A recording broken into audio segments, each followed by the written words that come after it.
अब सभी को जय मसीह। और आज हम पढ़ेंगे मत्ती रचित सुसमाचार उसके 3 अध्याय उसकी 16वीं आयत से पढ़ेंगे। यीशु बपतिस्मा लेकर तुरंत पानी में से ऊपर आया और देखो उसके लिए आकाश खुल गया और उसने परमेश्वर की आत्मा को कबूतर के समान उतरते और अपने ऊपर आते देखा। और देखो यह आकाशवाणी हुई, यह मेरा प्रिय पुत्र है जिससे मैं अत्यंत प्रसन्न हूँ। हालेलुया। हम प्रार्थना करें। धन्यवाद मेरे परमेश्वर पिता, प्यार प्रभु जी, आज की वचनात् की कलाम से पिता हमारी से बातें के मेरे पिता, जो देख रहे सुन रहे पिता परमेश्वर, आज के वचन से आशीषित होने पाए मेरे पिता।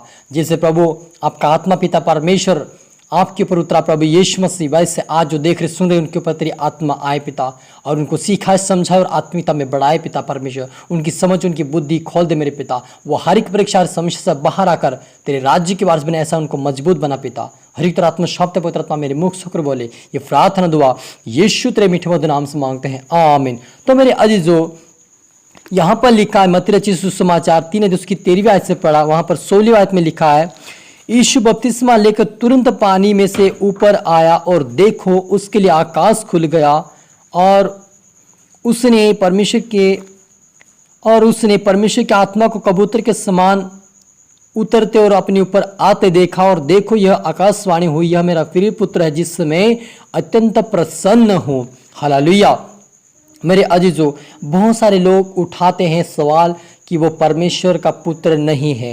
यीशु मसीह एक नबी है, वो एक नबी के समान है और वो परमेश्वर का पुत्र परमेश्वर के समान नहीं। बहुत सारे सवाल उठाते हैं, लेकिन यहाँ पर यदि हम देखते हैं तो परमेश्वर की पवित्र आत्मा है, परमेश्वर की आकाशवाणी ऊपर से आए। मेरे जीजो, लिखा कि आकाशवाणी हुई, यानी परमेश्वर की आकाश से आवाज दिया, परमेश्वर ने आवाज अपने दूतों के द्वारा भेजा कि यह मेरा प्रिय पुत्र जिससे मैं अत्यंत प्रसन्न हूँ। यानी हमारा प्रभु यीशु मसीह यह तय करता है यहाँ पर कि वो सचमुच परमेश्वर का पुत्र था और वो खुद परमेश्वर है।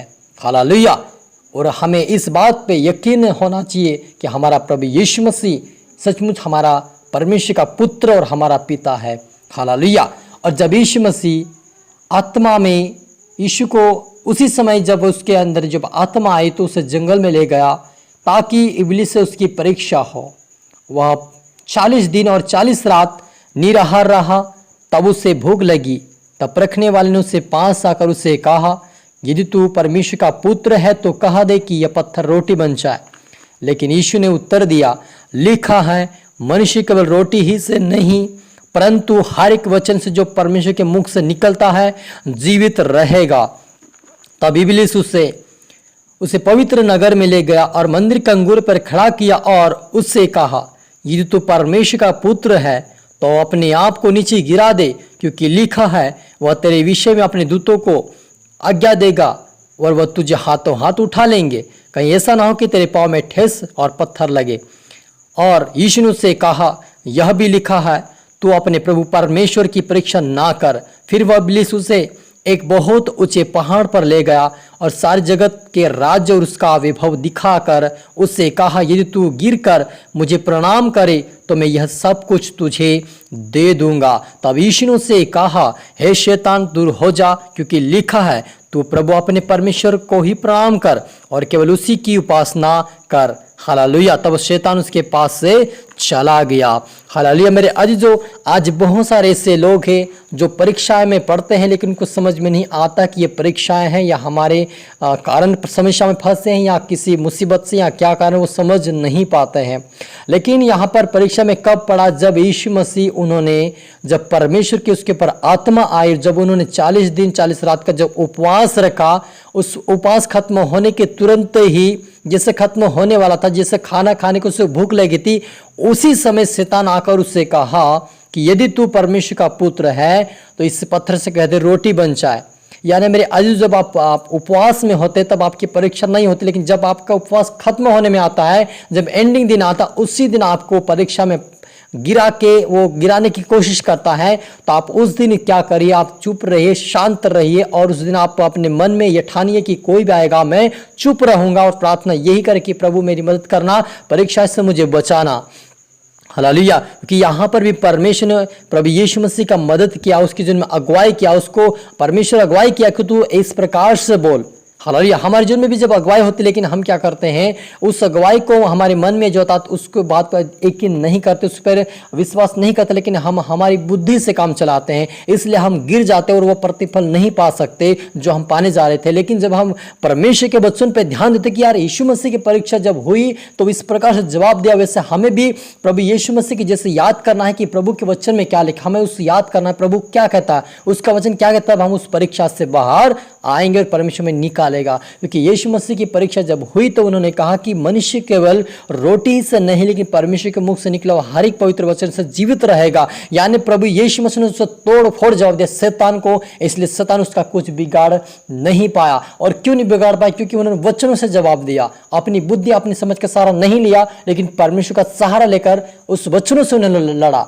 क्योंकि शैतान को मालूम है कि पूरे वचन वो जानता है, इस बाइबल को पूरे वचनों को एक एक वर्ड को जानता है और कहां पर कौन सा वचन लिखा है।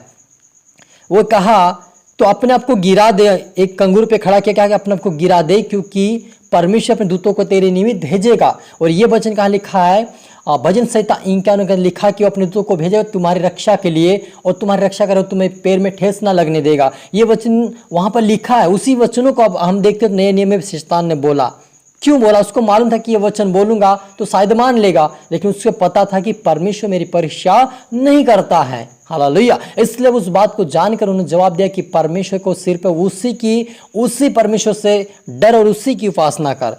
हालेलुया। अपने प्रभु परमेश्वर की परीक्षा ना कर।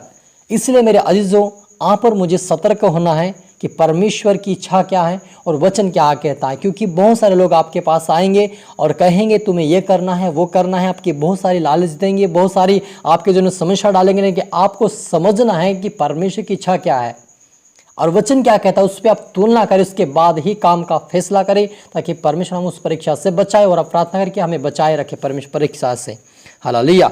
और वे फिर क्या किया? उन्होंने सारे वैभव सारे संसार को दिखाया कि ये मेरा सब कुछ है, मैं तुझे दे दूंगा, प्रणाम कर। कितनी बड़ी बात बोल दिया। यदि आज हमें कोई बोल दे कि तुम्हें इतने रुपया दूंगा तो विश्वास को छोड़ दे, या कोई बोल दे कि इतने रुपया दूंगा तो वो उपासना करना भी छोड़ दे, तो क्या आप छोड़ देंगे? नहीं छोड़ेंगे ना, क्योंकि आपको वचन याद करेगी प्रभु यीशु मसीह की परीक्षा ऐसी हुई थी, मैं भी आज वही मेरी बातें हो रही, आप समझ जाएंगे। इसलिए आपके जीवन जब परीक्षा इस समस्या आती, कब आती? जब आप उपवास करते उसके एंडिंग के समय आपके जीवन परीक्षा आ सकती है, या उपवास के बाद आ सकती है।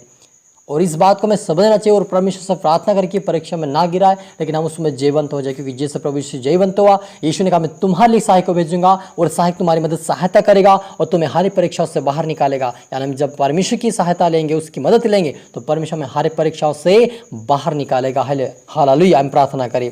धन्यवाद मेरे परमेश्वर पिता, सचमुच मेरे खुदा प्रभु जी, जैसा आपने अपने पुत्र को पिता परीक्षाओं से बाहर निकला पिता, ऐसे आज बहुत सारे भाई बहन जो उपवास फास्टिंग रखते हैं और मेहनत करते हैं, पर उनको प्रतिफल उनको नहीं मिल पाता। लेकिन आज मैं प्रार्थना करता हूँ, मैं यीशु मसीह में हर परीक्षा इनके जीवन से दूर होने पाए, इनको हर प्रतिफल पिता जो मेहनत करे उपवास करे उसका प्रतिफल पूरी रीति से मिलने पाए पिता। जैसे आप प्रभु यीशु मसीह जयवंत हुए, वैसे तेरा आत्मा जाए, आज आपका एंजल जाए, इनको जयवंत करने पाए। यीशु के नाम से हर समस्या हर मुसीबत शैतान की शक्तियों पर जयवंत होकर तेरे राज्य की वारिस बनता है, ऐसा होने दे परमेश्वर पिता। आज प्रभु आपकी बेटा बेटी से बातें कर, जैसा आपने परमेश्वर पुत्र से अपने बातें किया, वैसा अपने बेटा बेटी से बातें इनको जयवंत कर मेरे पिता, ताकि तूने कहा मैं तुम्हारी मदद सहायता करूंगा। आज आप हर एक की मदद करें, सहायता करें, उपासना में पाए और प्रभु सफलता पाए और परीक्षा में पिता परमेश्वर जयवंत होने पाए मेरे पिता।